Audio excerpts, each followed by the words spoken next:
Hello, it's Wednesday, October 25th, 2017, and as of this recording, I'm still depressed, but I'm not dead.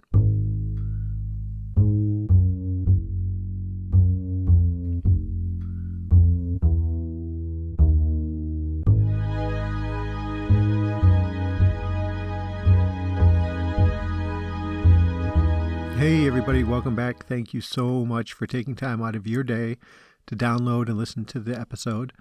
You guys are wonderful, amazing. I appreciate each and every one of you. Thank you so much for sharing some time with me.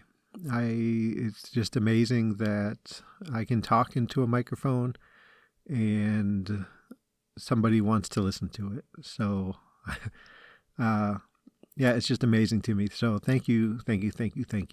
So before we get into the show, as usual, let me let you know how you can get a hold of me. jamoalki@gmail.com, facebook.com/jamoalki, @jamoalki on Twitter, www.jamoalki.info. That's JAMOALKI. And yeah, and you can reach me at the text line 248-648-1419. Drop me a line. Let me know how you're doing. Let's start up a conversation. So there's that, and let's get into it.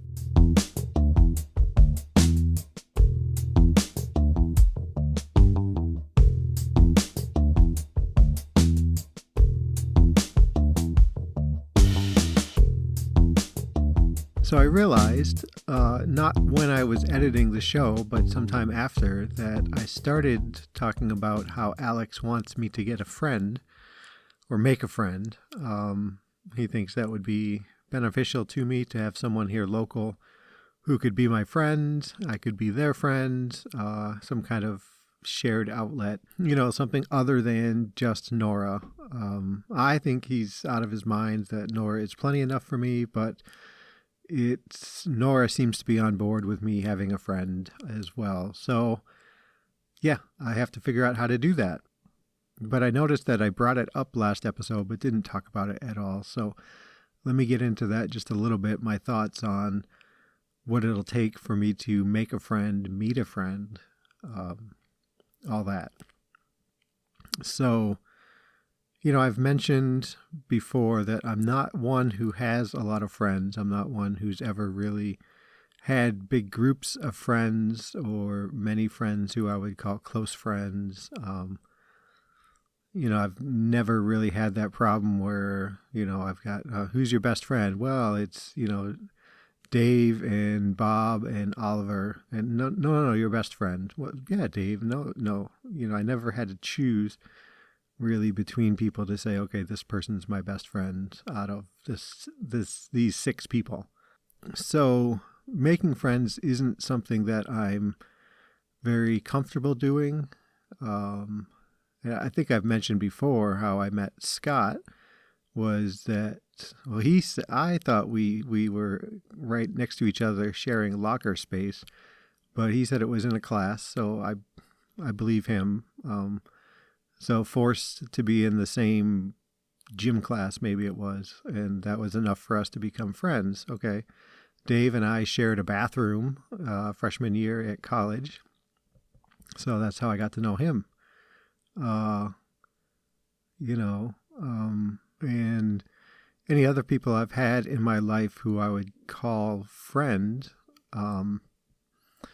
really would be,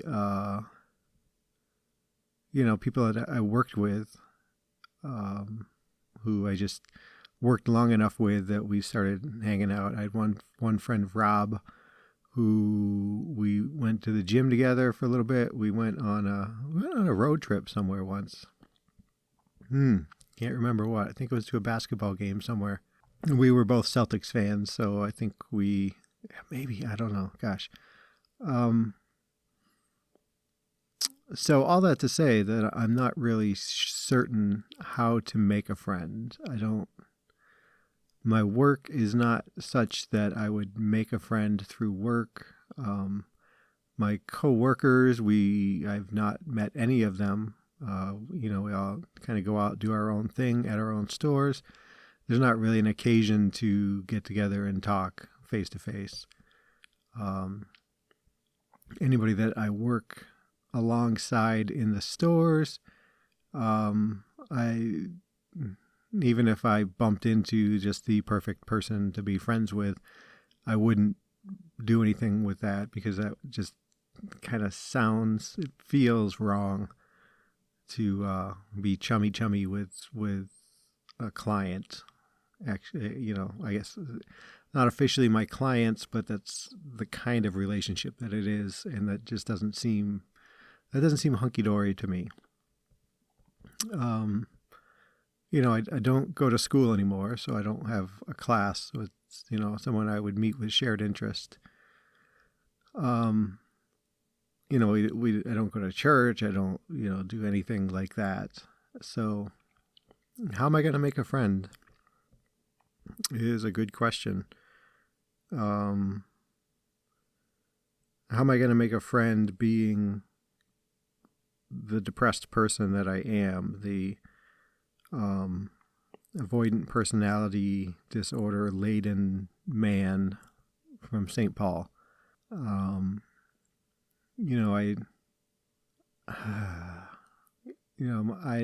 don't know. Maybe I can go to some meetup things. I've said this for 2 years now on the podcast, and I've yet to do such a thing. Maybe, I don't know. There's a men's support group that, an online friend of mine has been pushing me to get in touch with. Maybe that's the best way to go about it.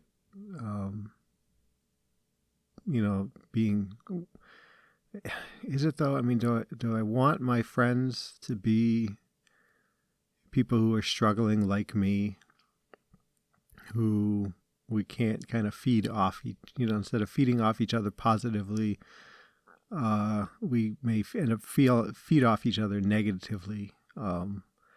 This week I'm having a terrible week. Next week you're having a terrible week. The week after that, it's me again. The week after that, it's both of us. I'm really putting the cart before the horse here. But these are things that I wonder about. I think the more I think about it, the more valuable I think it would be for me to have a friend here in St. Paul area, Twin Cities area, who I could go watch a movie with. I don't know.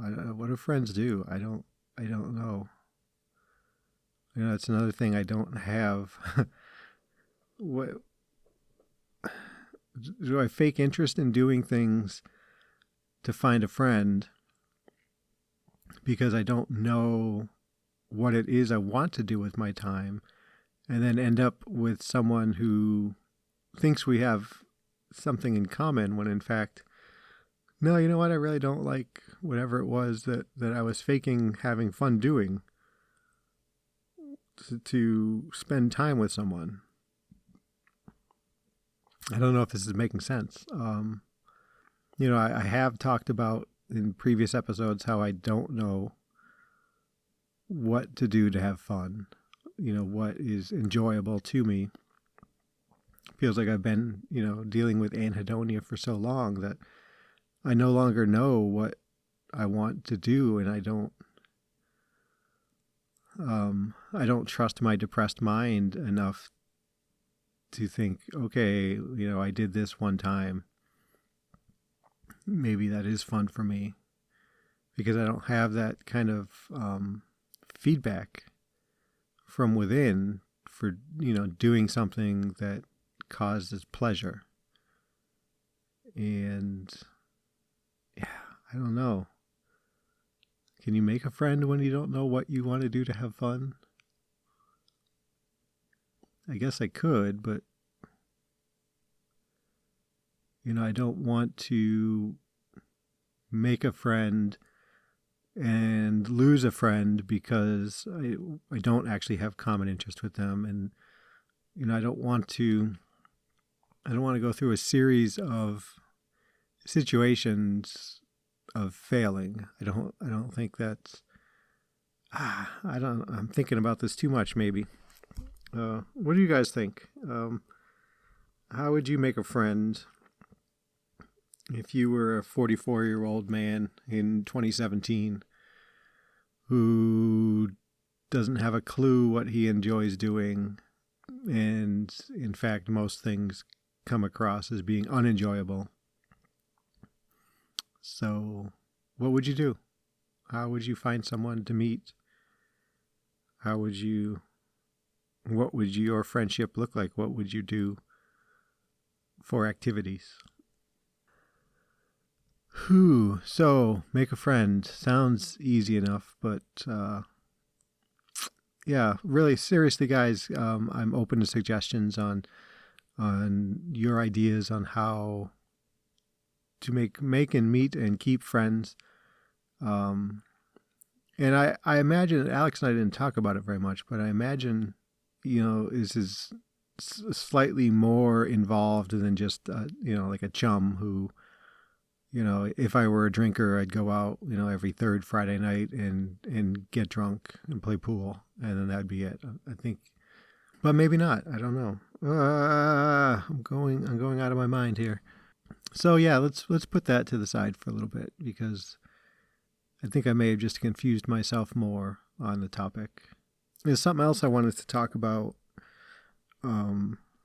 Is Alex and I have identified that I should work on redefining what it means to me to be a father to my girls, being as I am, 700 miles away, 10 and a half hours away, best case. And I understand why. I beat myself up all the time about not being present for many, many things. Just not really being around to be an easy sounding board or an easy, help with homework, because it's hard to do math sometimes when you don't see the problem and what's going on.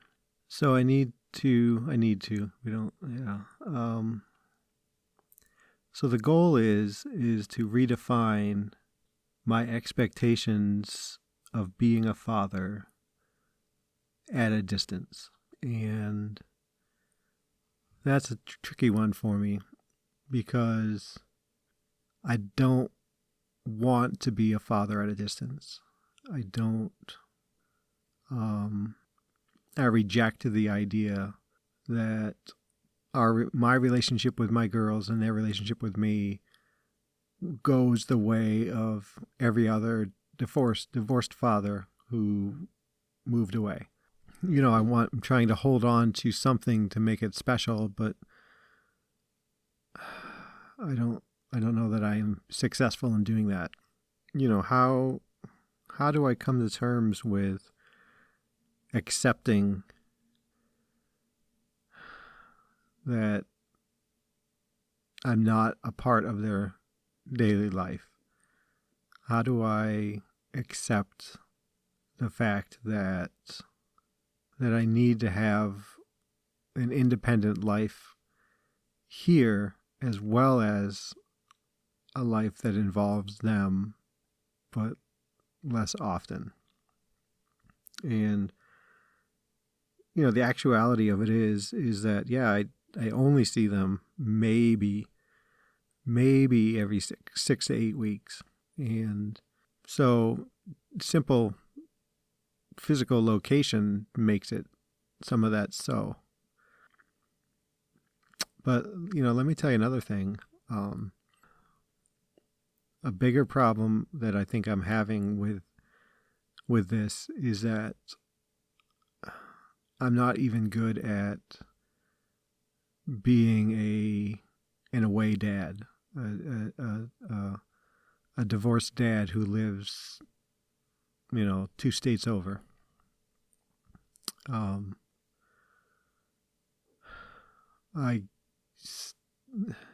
struggled back when in just being a dad and trying to be the kind of dad that my girls deserved. because they are so special, all four of them. And my propensity to hate myself, diminish my accomplishments, minimize my worth towards someone else, especially in the moment, has always kept me from feeling happy about the kind of dad that I am or that I was. And it's gotten to a point where I just almost freeze in the moment, and much like I can't think of things to say when someone's trying to have small talk with me, there are times when I can't think of what to say when I'm talking with my girls. And that's especially true on the telephone, where there's not kind of visual distractions. But, something I discovered this past trip back is that 5-hour energy drinks give me the energy to interact with people.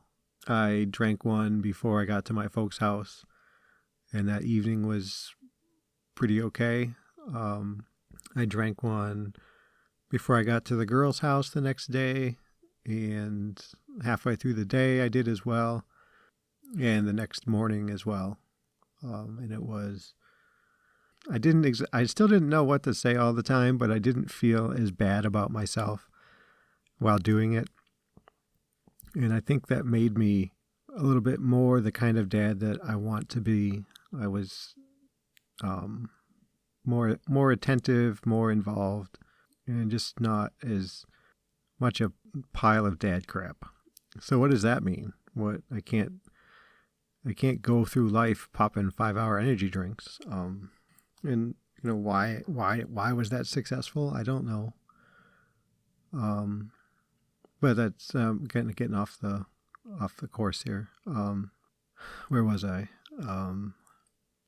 Yeah. So I've never ever felt like I was a good dad, and now that I'm this far away, it makes me feel that much worse a dad than I was before. Does that make sense? Like when I was day to day in their lives, I didn't feel like I was the dad that they deserved. And now that I'm not, I can't possibly imagine how to be the dad they deserve. And it's just eating me up inside and makes me feel worse about myself, makes me feel badly for depriving those girls of the kind of specialness that they should have. And, I'm not saying that I want to be around them all the time so that I can lavish them with gifts and happiness. And, I want to be around them. Ideally, I'd be around and be able to impart life lessons as well as put spins on things, on ways to make, sad things not so sad, or, how to maybe cope with something that's going on, like a friend who's being mean or whatever. But I wasn't any good at doing that 2.5, 3 years ago, 5 years ago, 6 years ago.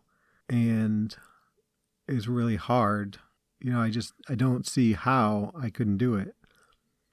Whereas before I couldn't, I wasn't able to all the time because of, my own hang-ups. But now, physically, geographically, I don't see how. And I don't see a way to accept it right now. I know I'm hopeful that there is a way for me to accept it, but the idea of accepting a reduced role, which realistically exists already, but the idea of accepting that just feels like I'm letting them down again. And, I can't do that. I can't. It's so hard for me to disappoint them.